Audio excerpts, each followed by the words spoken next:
Ever wondered why PCBA test fixture design and manufacturing can be such a daunting task?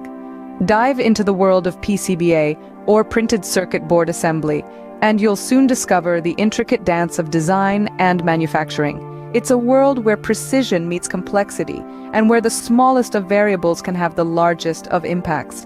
The challenge lies not only in maintaining high quality, but also ensuring repeatability and managing cost-effectiveness.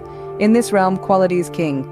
Each component, each connection, each solder joint must be perfect. But perfection isn't a one-time achievement. It must be repeatable time and time again across millions of units. And here's the kicker. It also needs to be cost-effective. Every penny counts in this high-stakes game. Amidst these challenges, there's a constant push for innovation and improvement. It's a field that never stands still, always striving for the next big leap forward. But what if we told you that AI could be the game changer in this realm?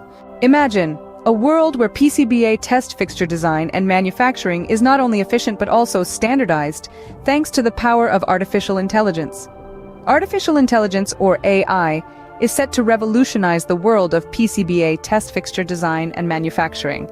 This isn't just about making the process faster or simpler, it's about making it smarter. How? By standardizing the design process. Standardization is the cornerstone of efficiency and predictability, and that's exactly what AI brings to the table. It can analyze countless design blueprints in a heartbeat, identify the best practices, and then use those insights to create a standardized design protocol. This means no more guesswork, no more trial and error, just a clear, efficient pathway from design to production every single time. But that's not all. AI doesn't just standardize the design process, it also streamlines the manufacturing process. By harnessing the power of machine learning, AI can predict and prevent potential errors before they even occur. It can